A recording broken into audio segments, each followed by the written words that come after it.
क्या आप जानते हैं कि आपके मन में एक ऐसी शक्ति छुपी हुई है जो आपकी पूरी जिंदगी बदल सकती है? एक ऐसी शक्ति जो आपकी असफलताओं को सफलताओं में बदलने का सामर्थ्य रखती है। लेकिन इस शक्ति का राज क्या है? आपका मन दो हिस्सों में बटा है। चेतन मन, जो आपकी वर्तमान जागरूकता है, और अवचेतन मन, जो आपके जीवन की हर छोटी बड़ी आदत और सोच को संचालित करता है। यही अवचेतन मन आपकी तकदीर को गढ़ता है। लेकिन अगर आप इसे समझें और सही तरीके से इस्तेमाल करें तो आपकी जिंदगी में वो सब कुछ हो सकता है जो आप हमेशा से चाहते थे। आज की इस कहानी के माध्यम से हम समझेंगे कि चेतन और अवचेतन मन कैसे काम करते हैं और इनका उपयोग कर जीवन को कैसे बदला जा सकता है। इस कहानी में हम आपको बताएंगे कि कैसे एक साधारण युवक अर्जुन ने अपने चेतन और अवचेतन मन की शक्ति को समझा और अपनी जिंदगी को पूरी तरह से बदल दिया। यह सिर्फ कहानी नहीं बल्कि एक ऐसा रहस्य है जो आपके जीवन की दिशा बदल सकता है। तो तैयार हो जाइए, क्योंकि यह वीडियो न सिर्फ आपके सोचने का तरीका बदलेगी बल्कि आपको वो सफलता दिलाने का रास्ता दिखाएगी जिसकी आपको तलाश है। यह सिर्फ एक कहानी नहीं, यह आपके सपनों को हकीकत में बदलने का पहला कदम है। तो चलिए वीडियो की शुरुआत करते हैं। बहुत समय पहले एक छोटे से गांव में अर्जुन नाम का एक युवक रहता था। अर्जुन मेहनती था और बड़े सपने देखता था, लेकिन उसके जीवन में एक समस्या थी। वह हर बार अपने लक्ष्य के करीब पहुंचकर हार मान लेता था। चाहे कितनी भी मेहनत कर ले, उसे ऐसा लगता कि कोई अदृश्य शक्ति उसे पीछे खींच रही हो। अर्जुन इस स्थिति से बहुत परेशान था। एक दिन उसने गांव के एक अनुभवी साधु का नाम सुना जो आत्मज्ञान और मन की शक्तियों के बारे में सिखाते थे। अर्जुन ने सोचा, शायद यह साधु मेरी समस्या का समाधान कर सकते हैं। अर्जुन साधु के पास पहुंचा और अपनी समस्या बताई। उसने कहा, गुरुदेव, मैं मेहनत करता हूं लेकिन हर बार असफल हो जाता हूं। मैं समझ नहीं पाता कि मेरे साथ ऐसा क्यों हो रहा है। कृपया मुझे मार्गदर्शन दें। साधु मुस्कुराए और बोले, पुत्र, तुम्हारी समस्या का हल तुम्हारे ही भीतर छिपा है। तुम्हारा चेतन और अवचेतन मन ही तुम्हारे जीवन की दिशा तय करते हैं। अगर तुम इन्हें समझ लोगे और सही तरीके से उपयोग करोगे तो तुम्हारे जीवन की हर समस्या सुलझ जाएगी। अर्जुन ने आश्चर्य से पूछा, चेतन और अवचेतन मन, ये क्या है और कैसे काम करते हैं? साधु ने समझाना शुरू किया, चेतन मन वह है जो अभी इस क्षण में सक्रिय है। यह तुम्हारी तर्क शक्ति, निर्णय लेने की क्षमता और वर्तमान में किए गए कार्यों का केंद्र है। जब तुम मुझसे बात कर रहे हो तब तुम्हारा चेतन मन सक्रिय है। यह सीमित है और एक समय में केवल एक चीज पर ध्यान केंद्रित कर सकता है। चेतन मन की विशेषताएं क्या है, आइए उसको समझते हैं। चेतन मन एक समय में केवल एक ही कार्य पर ध्यान केंद्रित कर सकता है। इसे सीमित ध्यान कहा जाता है। जब हम एक कार्य पर ध्यान केंद्रित करते हैं तो अन्य चीजें हमारी चेतना से बाहर हो जाती हैं। इसे समझने के लिए 3 उदाहरण दिए गए हैं। पहला उदाहरण, जब आप फोन पर किसी से गहरी बातचीत कर रहे होते हैं तो आपका ध्यान पूरी तरह से बातचीत पर केंद्रित हो सकता है। यदि आपने खाना पकाने के लिए गैस ऑन की है तो आपका ध्यान उससे हट जाता है और खाना जलने लगता है। यह इस बात को दर्शाता है कि चेतन मन एक समय में केवल एक ही कार्य पर ध्यान दे सकता है। दूसरा उदाहरण, जब आप गाड़ी चला रहे होते हैं और रेडियो पर गाना बज रहा होता है तो आपका ध्यान गाड़ी चलाने पर होता है। यदि कोई जटिल ट्रैफिक स्थिति उत्पन्न होती है तो आप अनजाने में गाने को अनदेखा कर देते हैं और पूरी तरह से गाड़ी चलाने पर ध्यान केंद्रित करते हैं। यह दर्शाता है कि चेतन मन प्राथमिकता के आधार पर ध्यान केंद्रित करता है। चेतन मन की सीमित ध्यान क्षमता हमारे जीवन के हर पहलू में प्रभाव डालती है। ध्यान को नियंत्रित करके हम अपनी उत्पादकता बढ़ा सकते हैं। चेतन मन की पहली विशेषता, तर्क शक्ति, क्या है चलिए उसको समझते हैं। चेतन मन का एक महत्वपूर्ण गुण है तर्क शक्ति, जिसके माध्यम से यह सही और गलत का विश्लेषण करता है। तर्क शक्ति हमारे निर्णयों को दिशा देती है और हमें परिस्थितियों का मूल्यांकन करके समझदारी से निर्णय लेने में मदद करती है। इसे हम लोग 2 महत्वपूर्ण उदाहरण से समझते हैं। पहला उदाहरण, जब आप एक दुकान में खरीदारी कर रहे होते हैं और आपको 2 शर्ट पसंद आती हैं तो आपका चेतन मन तर्क करता है। आप मूल्य, गुणवत्ता और आवश्यकता के आधार पर विश्लेषण करते हैं कि कौन सी शर्ट बेहतर है। यदि एक शर्ट सस्ती है लेकिन गुणवत्ता कम है तो आप बेहतर गुणवत्ता वाली शर्ट चुनते हैं। यह तर्क शक्ति का उपयोग दर्शाता है। दूसरा उदाहरण, परीक्षा में जब कोई बहुविकल्पीय प्रश्न आता है तो आपका चेतन मन तर्क शक्ति का उपयोग करता है। प्रश्न पढ़ने के बाद आप दिए गए विकल्पों का विश्लेषण करते हैं और सही उत्तर चुनते हैं। यदि एक विकल्प भ्रमित करने वाला हो तो आप अन्य विकल्पों को खारिज करके सही उत्तर तक पहुंचते हैं। यह निर्णय प्रक्रिया तर्क शक्ति के बिना संभव नहीं। तर्क शक्ति चेतन मन की अद्भुत क्षमता है जो हमें सही और गलत में भेद करने और बेहतर निर्णय लेने में मदद करती है। इसके बिना जीवन में संतुलन और विवेकपूर्ण सोच संभव नहीं। चेतन मन की दूसरी विशेषता, वर्तमान पर केंद्रित। क्या है, चलिए उसको समझते हैं। चेतन मन की एक अनोखी विशेषता यह है कि यह केवल वर्तमान क्षण पर केंद्रित होता है। हमारा ध्यान और सोच उन चीजों पर होती है जो उसी समय हो रही होती है। इसे हम लोग दो महत्वपूर्ण उदाहरण से समझते हैं। पहला उदाहरण, गाड़ी चलाते समय आपका ध्यान सड़क, ट्रैफिक सिग्नल और सामने आने वाले वाहनों पर होता है। यदि आपका मन अतीत की किसी घटना पर भटकता है या भविष्य की चिंता करने लगता है तो दुर्घटना की संभावना बढ़ जाती है। इसलिए चेतन मन पूरी तरह वर्तमान पर केंद्रित रहता है ताकि आप सुरक्षित ड्राइव कर सकें।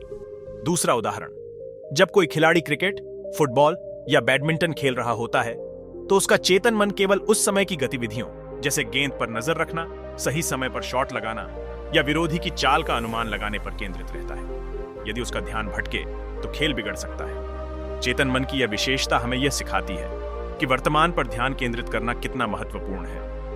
यह क्षमता न केवल हमारी उत्पादकता बढ़ाती है बल्कि हमें बेहतर निर्णय लेने और गलतियों से बचने में भी मदद करती है। वर्तमान में जीने का यह गुण जीवन में सफलता की कुंजी है। चेतन मन की तीसरी विशेषता, संवेदनाओं का अनुभव। क्या है, चलिए उसको समझते हैं। चेतन मन का एक मुख्य कार्य हमारी इंद्रियों द्वारा प्राप्त सूचनाओं को समझना और उनका अनुभव करना है। यह विशेषता हमें हमारे आसपास की दुनिया के प्रति जागरूक बनाती है। इसे हम लोग दो महत्वपूर्ण उदाहरण से समझते हैं। पहला उदाहरण, जब आप अपनी पसंदीदा मिठाई खाते हैं तो आपकी जीभ स्वाद महसूस करती है। चेतन मन इस स्वाद को पहचान कर बताता है कि यह मीठा, खट्टा या नमकीन है। यदि मिठाई में कुछ अलग स्वाद होता है तो आपका मन तुरंत इसे नोटिस करता है। यह चेतन मन की संवेदनाओं को समझने की क्षमता को दर्शाता है। दूसरा उदाहरण, जब आप ठंडे पानी में हाथ डालते हैं या गर्म कप चाय पकड़ते हैं तो आपकी त्वचा ठंडक या गर्मी महसूस करती है। चेतन मन तुरंत इस जानकारी को संसाधित कर आपको सतर्क करता है। जैसे अगर चाय बहुत गर्म हो तो आप हाथ खींच लेते हैं।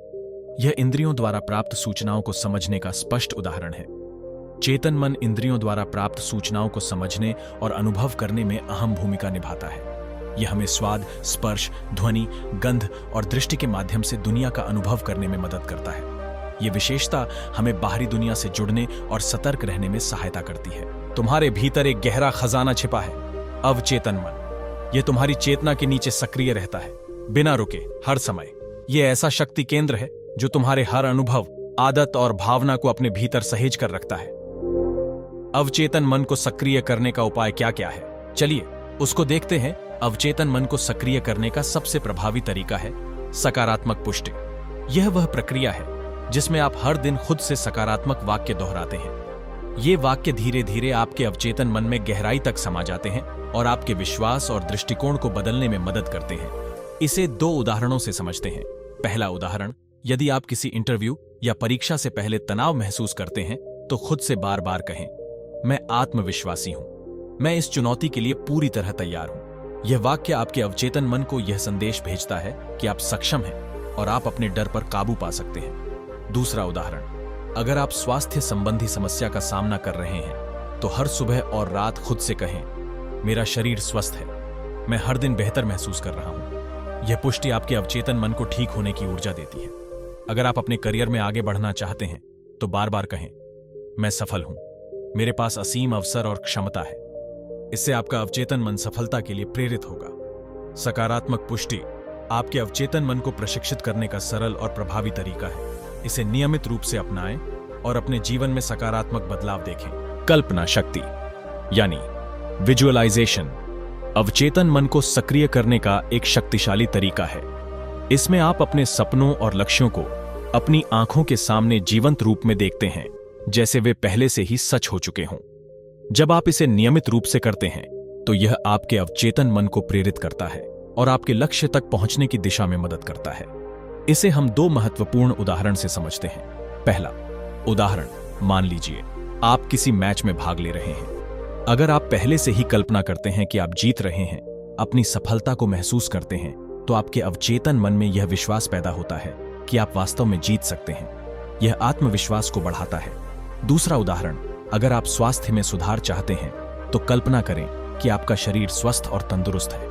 आप खुद को ऊर्जावान और फिट महसूस करते हैं। यह आपके अवचेतन मन को ठीक होने की दिशा में मार्गदर्शन करता है। कल्पना शक्ति अवचेतन मन को सक्रिय करने का एक शानदार तरीका है।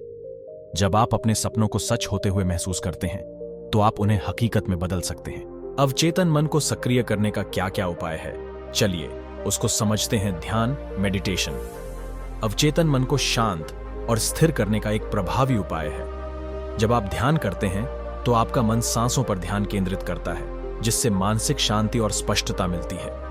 यह अवचेतन मन को शांति प्रदान करता है और आपके भीतर सकारात्मक ऊर्जा का संचार करता है। इसे हम दो महत्वपूर्ण उदाहरण से समझते हैं। पहला उदाहरण, अगर आप दिन भर के तनाव से जूझ रहे हैं तो ध्यान आपको मानसिक शांति और संतुलन प्रदान करता है। जब आप कुछ मिनटों के लिए शांत बैठकर गहरी सांसें लेते हैं तो आपका अवचेतन मन स्थिर होता है और आप अपनी समस्याओं को स्पष्ट रूप से देख पाते हैं। दूसरा उदाहरण, अगर आप गुस्से या चिंता से परेशान हैं तो ध्यान करने से आपकी भावनाओं को नियंत्रित किया जा सकता है। ध्यान से अवचेतन मन शांत होता है, जिससे आप अपनी प्रतिक्रियाओं को बेहतर तरीके से नियंत्रित कर पाते हैं। ध्यान अवचेतन मन को शांत और स्थिर करने का एक शक्तिशाली तरीका है। जब आप नियमित रूप से ध्यान करते हैं तो आपका मन अधिक स्पष्ट, सकारात्मक और केंद्रित होता है। अवचेतन मन को सक्रिय करने और नकारात्मक विचारों से बचने के लिए यह समझना जरूरी है कि हमारे विचार सीधे तौर पर हमारे अवचेतन मन को प्रभावित करते हैं। जब हम नकारात्मक विचारों को अपनी सोच में शामिल करते हैं तो वे हमारे अवचेतन में समाहित हो जाते हैं और हमारे व्यवहार और मानसिकता को प्रभावित करते हैं। इसे हम 3 महत्वपूर्ण उदाहरण से समझते हैं। पहला उदाहरण, स्वास्थ्य के बारे में नकारात्मक विचार। अगर आप यह सोचते हैं कि मैं कभी स्वस्थ नहीं रह सकता, तो यह विचार आपके अवचेतन में जमा हो जाएगा और आपकी सेहत को लेकर आपके प्रयास कमजोर हो सकते हैं। इसके बजाय सकारात्मक सोच जैसे मैं स्वस्थ रह सकता हूं, आपके अवचेतन को प्रेरित करेगा। दूसरा उदाहरण, आत्मसंशय और डर। मैं इस परीक्षा में असफल हो जाऊंगा जैसे नकारात्मक विचार आपके आत्मविश्वास को तोड़ सकते हैं। अगर आप खुद से कहते हैं मैं इस चुनौती को पार कर सकता हूं, तो आपका अवचेतन मन सकारात्मक तरीके से कार्य करेगा। तीसरा उदाहरण, समय की कमी का एहसास। यदि आप सोचते हैं मेरे पास समय नहीं है, तो आपके अवचेतन मन में यह विचार बैठ जाएगा और आप अपने लक्ष्यों को प्राप्त करने के लिए जरूरी कदम नहीं उठा पाएंगे। सकारात्मक विचार, मेरे पास समय है और मैं इसे सही तरीके से उपयोग कर सकता हूं, आपको प्रेरित करेगा। इस तरह से नकारात्मक विचारों से बचकर हम अपने अवचेतन मन को सकारात्मक दिशा में सक्रिय कर सकते हैं। नई आदतों को अपनाना। जब हम किसी आदत को बार बार दोहराते हैं तो वह धीरे धीरे हमारे अवचेतन मन का हिस्सा बन जाती है। यहां 3 उदाहरण हैं जो इस प्रक्रिया को समझने में मदद करेंगे। पहला, स्वस्थ आहार। अगर आप यह आदत डालना चाहते हैं कि आप हमेशा स्वस्थ खाना खाएं, तो शुरुआत में यह चुनौतीपूर्ण हो सकता है। लेकिन यदि आप रोज सुबह फल या सलाद खाना शुरू करते हैं और इसे नियमित रूप से दोहराते हैं, तो कुछ समय बाद यह आदत बन जाएगी और आपके अवचेतन मन में समा जाएगी। दूसरा, व्यायाम। आप यदि यह आदत डालना चाहते हैं कि आप रोज सुबह व्यायाम करें, तो शुरुआत में यह कठिन हो सकता है। लेकिन अगर आप इसे हर दिन तय समय पर करते हैं, तो यह धीरे धीरे आपकी दिनचर्या का हिस्सा बन जाएगा और आपके अवचेतन मन में एक प्रेरणा के रूप में कार्य करेगा। तीसरा, समय प्रबंधन।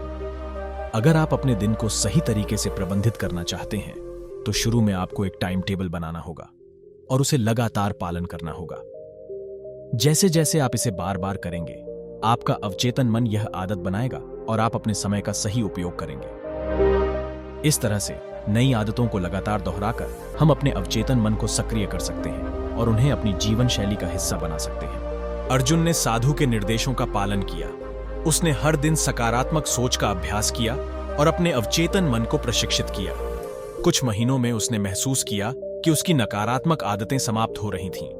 उसकी सोच बदल गई और वह अपने लक्ष्य के प्रति अधिक दृढ़ और आत्मविश्वासी हो गया। अर्जुन अब वह व्यक्ति बन चुका था जिसे हर कोई प्रेरणा मानता था। उसने साधु से कहा, गुरुदेव, अब मुझे समझ में आ गया है कि मेरा असली शत्रु मेरी नकारात्मक सोच थी, लेकिन अब मैंने अपने अवचेतन मन को अपनी सबसे बड़ी ताकत बना लिया है। साधु मुस्कुराए और बोले, पुत्र, यही जीवन का सबसे बड़ा रहस्य है।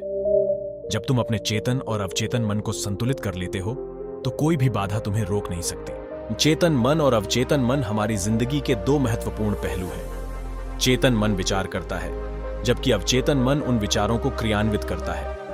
अगर हम अपने अवचेतन मन को सकारात्मक और प्रेरक विचारों से भरें, तो हमारा जीवन अविश्वसनीय रूप से बदल सकता है। यह कहानी हमें सिखाती है कि हमारी सोच और हमारे मन की शक्ति ही हमारे भाग्य का निर्माण करती है। अगर हम अपने मन को सही दिशा में प्रशिक्षित करें, तो हम हर उस सपने को साकार कर सकते हैं जिसे हम देख सकते हैं। याद रखें, तुम्हारा मन वही बनाता है जो तुम सोचते हो। इसलिए अपने विचारों को महान बनाओ और जीवन को अद्भुत बनाओ।